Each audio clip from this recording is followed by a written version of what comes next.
Hello students, this is Richa Agarwal. Today I am here to take a new topic of class 10th biology chapter 7, how do organisms reproduce. In my previous videos I explained the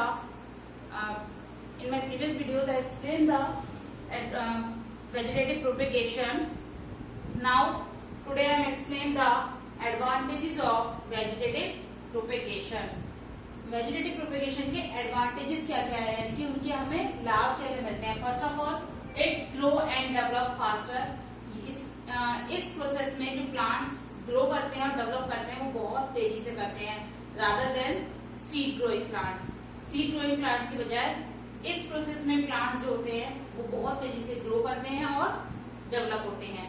second, in plants में seed formation की जो capacity होती है वो बहुत ज्यादा poor होती है, इसीलिए उन प्लांट्स में इस प्रोसेस को यूज किया जाता है जिनके अंदर सीड फॉर्मेशन की कैपेसिटी ना के बराबर होती है, जैसे बनाना, जैस्मीन एंड सो मेनी और भी बहुत सारे ऐसे प्लांट्स हैं जिनमें सीड फॉर्मेशन की कैपेसिटी नहीं होती है. तो उन प्लांट्स को डेवलप कैसे किया जाए, तो उसके लिए क्या तरीका है, वेजिटेटिव प्रोपेगेशन के थ्रू हम उन प्लांट्स से नए प्लांट्स डेवलप कर सकते हैं बाय कटिंग, लेयरिंग और grafting.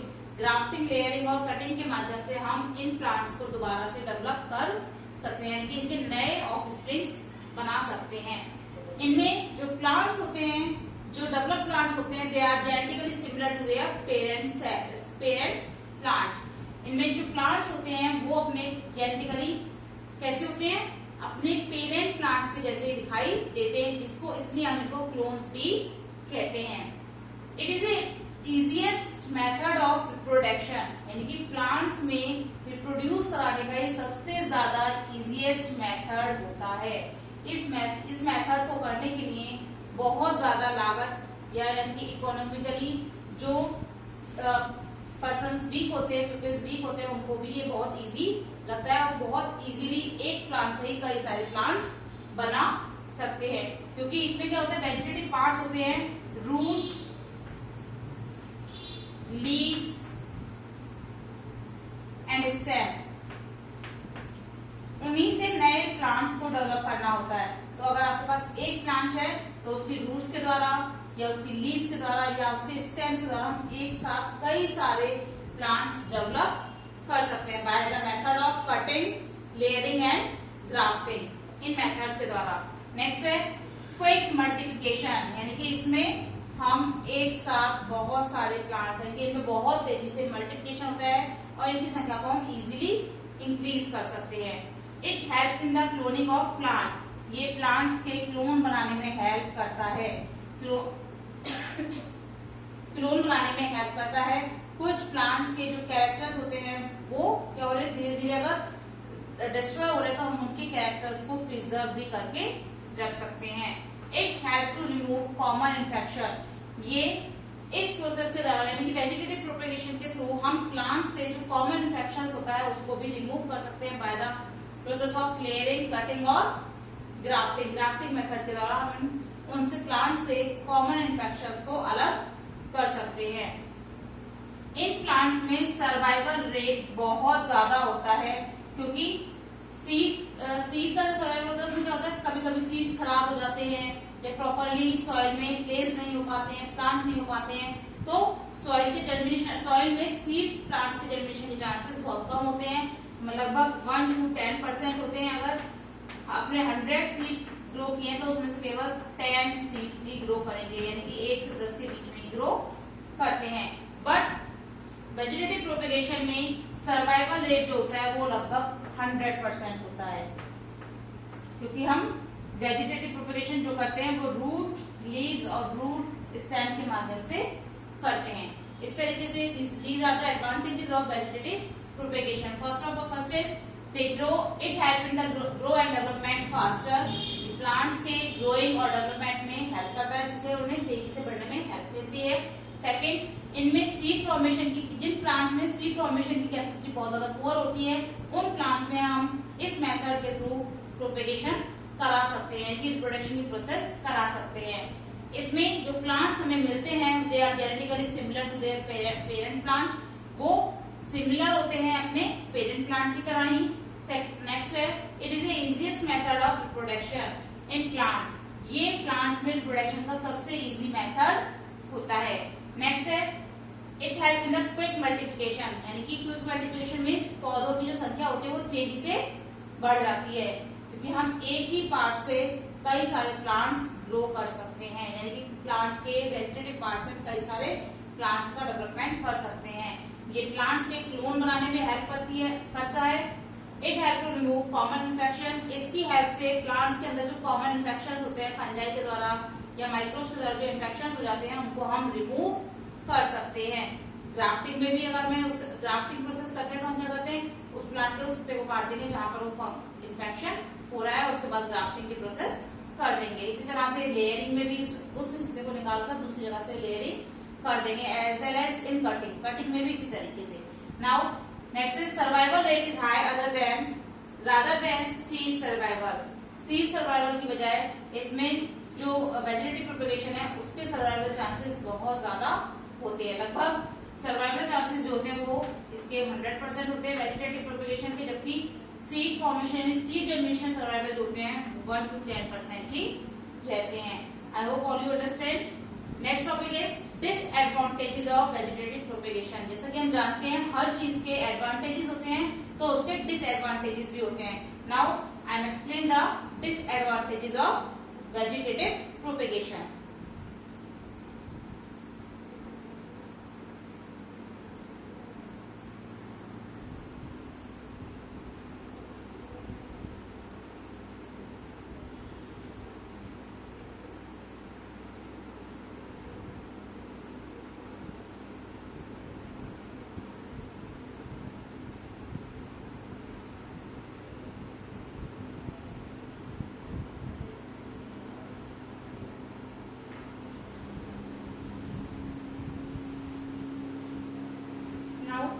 Disadvantages of vegetative propagation, जैसे कि हर चीज के फायदे हैं तो हर चीज के नुकसान भी होते हैं, इस तरह से वेजिटेटिव प्रोपेगेशन के एडवांटेजेस होते हैं तो उसके डिसएडवांटेजेस भी होते हैं। First is over crowding. Over crowding means जब हम प्लांट्स को डेवलप करते हैं through the process of vegetative propagation तो उनमें बहुत ज्यादा प्लांट्स डेवलप हो जाते हैं, जिसकी वजह से जो उनकी संख्या है वो बहुत बढ़ जाती है, जिसकी वजह से उनमें सर्वाइवल के जो कंपटीशन है वो बढ़ जाता है, यानी कि सीवियर कंपटीशन डेवलप हो जाता है। नेक्स्ट है वेजिटेटिव प्रोपेग्यूल्स। प्रोपेग्यूल्स कहते हैं वो वेजिटेटिव पार्ट प्लांट्स के जिनसे हम नए प्लांट्स डेवलप कर सकते हैं। वेजिटेटिव प्रोपेग्यूल्स जो होते हैं हम उनको लंबे समय तक सेव करके नहीं रख सकते हैं, यानी कि जो वेजिटेटिव प्रोपेग्यूल्स होते हैं उनको लंबे समय तक स्टोर करके नहीं रख सकते, क्योंकि जो हमारे वेजिटेटिव प्रोपेग्यूल्स होते हैं वो होते हैं हमारे स्टेम, लीव्स, रूट्स एंड बल्बेज या प्यूपल्स जिन्हें हम कहते हैं। ठीक है, तो ये फ्लैशी पार्ट्स होते हैं प्लांट्स के और उनको हम लंबे समय तक स्टोर करके नहीं रख सकते हैं। नेक्स्ट होता है डिसीज। डिसीज यानी कि जो डिसीजेज होती हैं प्लांट में, यानी पेरेंट प्लांट में जो डिसीज होगी वो क्या होगी, जब हम इसका प्रोपेगेशन कराते हैं, वेजिटेटिव प्रोपेगेशन कराते हैं तो वो एक जनरेशन से दूसरी जनरेशन में ट्रांसफर हो जाती है, यानी कि जो डिसीजेज होती है वो एलिमिनेट नहीं हो पाती हैं। तो वो एक मैंने आपको एडवांटेज में बताया था, रिमूव द इन्फेक्शन। हम इन्फेक्शन को रिमूव कर सकते हैं बट जो डिसीजेज होती हैं उनको हम रिमूव नहीं कर सकते हैं। ठीक है, तो जो डिसीजेज होती हैं वो हम ऑफ स्प्रिंग से रिमूव नहीं कर सकते हैं। नेक्स्ट है एब्सेंस ऑफ वेरिएशंस। वेरिएशंस के लिए कहते हैं हम these are the differences. Variations means differences between the species. Species के बीच में जो डिफरेंसेस होता है, तो जब ये प्लांट हम पेरेंट प्लांट से को ही वेजिटेटिव प्रोपेगेशन कराते हैं बाय लेयरिंग, कटिंग और ग्राफ्टिंग मेथड के द्वारा, तो मोस्टली लेयरिंग और कटिंग में हम पेरेंट प्लांट के पार्ट को ही लेते हैं, जिसकी वजह से उनमें वेरिएशंस नहीं आता है, क्योंकि जो प्लांट्स होता है वो बिल्कुल अपने सेम पेरेंट प्लांट की तरह ही दिखता है, उसमें कोई भी वेरिएशन नहीं होता है। तो जो डिफरेंसेस है स्पीशीज के बीच में वो उसमें एब्सेंट होता है। नाउ नेक्स्ट इज, इसके साथ साथ एब्सेंस ऑफ वेरिएशंस की वजह से जो प्लांट्स होते हैं वो एनवायरनमेंट में होने वाले चेंजेस यानी कि सडनली होने वाले चेंजेस को अडॉप्ट नहीं कर पाते हैं और सरवाइव भी नहीं कर पाते हैं। नेक्स्ट है रिडक्शन इन विग्योर। विग्योर कहते हैं उनकी जो पावर होती है। समय के साथ साथ जैसे जैसे हम प्लांट्स में वेजिटेटिव प्रोपेगेशन कराते हैं, प्लांट्स में विग्योर की कमी होने लगती है, यानी कि जो विग्योर है वो रिड्यूस होने लगता है। नेक्स्ट आता है कैरेक्टर्स। कैरेक्टर्स मीन्स जो प्लांट के कैरेक्टर्स होते हैं, जो जर्मिनेट होते हैं एक प्लांट से दूसरे प्लांट में डेवलप होते हैं, ठीक है। Desirable and undesirable characters. तो हम प्लांट्स में डिजायरेबल कैरेक्टर्स को चूज नहीं कर पाते हैं और अनडिजायरेबल कैरेक्टर्स को रिमूव नहीं कर पाते हैं प्लांट से। इसीलिए जो इसके एडवांटेजेस के साथ साथ इसमें कई सारे डिसएडवांटेजेस भी होते हैं। जो कैरेक्टर्स होते हैं, डिजायरेबल कैरेक्टर्स जो होते हैं वो हम प्लांट बॉडी से रिमूव नहीं कर पाते हैं, और जो कैरेक्टर डिजायरेबल कि जो कैरेक्टर्स प्लांट में हमें चाहिए हम उसको उसमें इंट्रोड्यूस नहीं करा पाते हैं। So these are the disadvantages of vegetative propagation. First is overcrowding, क्योंकि इसमें एक प्लांट पार्ट से ही न्यू प्लांट्स जनरेट होते हैं, नए प्लांट्स डेवलप होते हैं, प्रोड्यूस होते हैं, तो जिसकी वजह से ओवरक्राउडिंग हो जाती है और उनके बीच में कंपटीशन, सीवियर कंपटीशन बढ़ जाता है। वेजिटेटिव प्रोपेगेशंस को हम लंबे समय तक स्टोर करके नहीं रख सकते हैं। डिसीजेज जो होती है वो पेरेंट सेल से डॉटर सेल्स में ट्रांसफर होती हैं। एब्सेंस ऑफ वेरिएशंस होता है। वेरिएशंस जब उसमें एब्सेंट होता है, क्यों? क्योंकि हम सेम जिस प्लांट को ले रहे हैं उसी प्लांट से नए प्लांट्स का डेवलपमेंट कर रहे हैं, तो उसमें जो वेरिएशंस हैं वो ना के बराबर होते हैं, और जब वेरिएशंस नहीं होते हैं तो एनवायरनमेंट में जो चेंजेस होते हैं वो उसको अडॉप्ट नहीं कर पाते हैं, जिसकी वजह से इनके सर्वाइवल के चांसेस भी कभी कभी कम हो जाते हैं। नेक्स्ट है रिडक्शन इन विग्योर। समय के साथ इनकी जो पावर है, इनके विग्योर है वो कम होता जाता है, रिड्यूस हो जाता है। कैरेक्टर्स मीन जो अनडिजायरेबल कैरेक्टर्स हैं उनको रिमूव नहीं कर पाते हैं, और जो डिजायरेबल कैरेक्टर्स होते हैं उनको न्यू प्लांट्स में इंट्रोड्यूस नहीं करा पाते हैं। I hope all you understand the disadvantages of vegetative propagation. Now next topic is tissue culture. Tissue culture means micro propagation.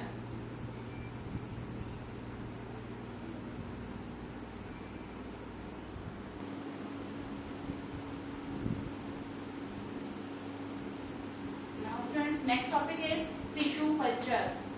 Tissue culture को हम माइक्रो प्रोपेगेशन भी कहते हैं। माइक्रो आपको समझ में आ गया, यानी कि small pieces. Propagation means reproduction कराना, यानी कि स्मॉल पीसेस के बीच में रिप्रोडक्शन कराना, नए प्लांट्स का फॉर्मेशन करना।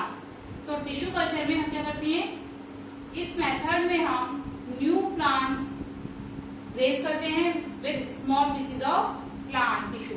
प्लांट्स के जो टिश्यूज होते हैं उनको हम एक मीडियम प्रोवाइड कराते हैं, जो कि कल्चर या सिंथेटिक मीडियम होता है, जिसमें उनको हम फेवरेबल कंडीशंस प्रोवाइड कराते हैं। ये प्रोसेस जो होती है लैब में होती है, ठीक है।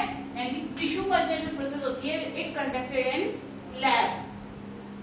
लैब में हम डिफरेंट टाइप्स के प्लांट्स के टिश्यूज को टेकन करके लेते हैं इस मेथड में, और फेवरेबल कंडीशंस प्रोवाइड कराने पर टिश्यू कल्चर के हेल्प से टिश्यू कल्चर की प्रोसेस कराते हैं, यानी कि टिश्यूज को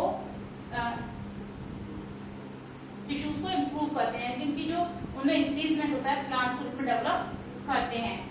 in tissue culture it is a method of raising new plants from small parts of plant tissue over a culture और सिंथेटिक मीडियम अंडर फेवरेबल या एक्सपेक्टेड कंडीशंस। इस मेथड में हम न्यू प्लांट्स रेज करते हैं, develop करते हैं, किससे? Small parts of the plant, यानी कि प्लांट टिश्यूज के स्मॉल पीसेस से ओवर ए कल्चर किसी लैब में या सिंथेटिक मीडियम प्रोवाइड कराते हुए, जिसमें हमने एक फेवरेबल कंडीशन यानी एक्सपेक्टेड कंडीशंस भी प्रोवाइड कराते हैं। इसमें जो टिश्यूज होते हैं वो एक अनडिफरेंशिएटेड सेल मास के रूप में डेवलप होते हैं, और ये टिश्यूज जो होते हैं जिससे उस टिश्यू यानी कि उस सेल मास को हम कैलस कहते हैं।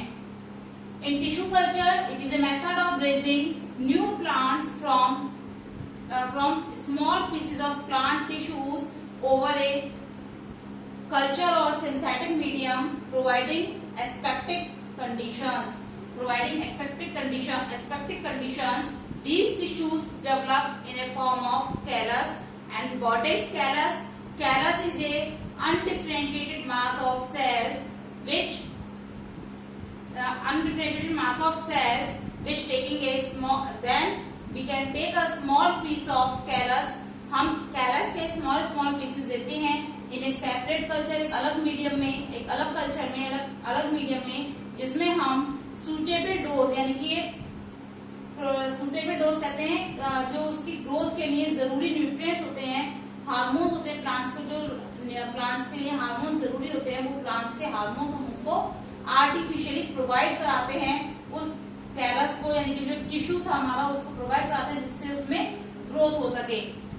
Having a suitable dose of growth hormones like hormones मैंने आपको कंट्रोल एंड कोऑर्डिनेशन चैप्टर में बताए थे, ऑक्सिन एंड साइटोकाइनिन. अगर आपने मेरी प्रीवियस वीडियोस देखी होंगी तो उसमें मैंने आपको ऑक्सिन, साइटोकाइनिन और अदर प्लांट हार्मोन्स के बारे में भी एक्सप्लेन किया है. दे डिफरेंशिएटेड इनटू, जब हम उनको ये सुटेबल डोज प्रोवाइड कराते हैं प्लांट हार्मोन्स की, ग्रोथ हार्मोन्स की, तो जो आपका कैलस है वो डिफरेंशिएटेड हो जाता है इसमें प्लांटलेट्स में, और फिर हम इन प्लांटलेट्स को सॉइल में प्लेस्ड कर देते हैं, सोन कर देते हैं और उनको अलाउ कराते हैं कि जब तक वो मैच्योर ना हो जाए उसी में ग्रोथ कर सके. इन टिश्यू कल्चर क्या है? जिसमें हम प्लांट्स के टिश्यूज, अगर हम सिंपल वे में एक्सप्लेन करें, जिस टिश्यू कल्चर में जिसमें हम प्लांट्स के टिश्यूज की ग्रोथ कराते हैं इन अ लैब में जब हम प्लांट के टिश्यूज के द्वारा न्यू प्लांट्स की ग्रोथ कराते हैं, उस प्रोसेस को हम कहते हैं टिश्यू कल्चर या माइक्रो प्रोपेगेशन. यानी कि स्मॉल पीसीस का रिप्रोड्यूस करके नए प्रोडक्ट्स बनाना, यानी कि उनसे नए प्लांट्स का प्रोडक्शन करना. It is a method of raising new plants from small pieces of plant tissue over a culture or synthetic medium under favorable conditions. These tissue develop into a form of callus, and callus is a undifferentiated mass of cells. Then we can take a small part of callus in a separate culture medium having a suitable dose of growth hormone like auxin and cytokinin. They differentiate into platelets. After the dose of growth hormones they differentiate. इससे पहले जो tissues थे वो किस form में थे? Callus की form में. कैलस क्या है? अनडिफरेंशिएटेड मास ऑफ सेल, यानी कि सेल का एक ऐसा समूह है जिसको हम अलग अलग पहचान नहीं सकते हैं. जब हम इसमें इस कैलस के छोटे से टुकड़े को लेकर अंडर द सुटेबल कंडीशंस में इसको ग्रोथ हार्मोन प्रोवाइड कराते हैं, यानी कि साइटोकाइनिन और ऑक्सिन प्रोवाइड कराते हैं, तो ये कैलस जो होता है वो इसमें प्लांटलेट्स में कन्वर्ट हो जाता है, यानी कि उसमें रूट और शूट डेवलप हो जाते हैं. उसके बाद हम इन प्लांटलेट्स को लेते हैं और सॉइल में सोन कर देते हैं, यानी कि उनको सॉइल में प्लांट कर देते हैं. जब हम सॉइल में उनको प्लांट करते हैं, सॉइल से इनको favourable nutrients, favourable conditions, nutrients और जो भी चीजों की जरूरत होती है वो उसको मिलती है सॉइल से, और वो उसमें ग्रोथ करते रहते हैं जब तक कि वो पूरी तरह से मैच्योर नहीं हो जाते हैं. जब वो मैच्योर हो जाते हैं तब हम प्लांट्स को स्मॉल प्लांट्स के सॉइल और पॉट्स में लगाकर एक नर्सरी में प्लेस्ड कर देते हैं. इस तरह से हम टिश्यू कल्चर के माध्यम से न्यू प्लांट्स का डेवलपमेंट करते हैं. Now next heading is advantages of tissue culture.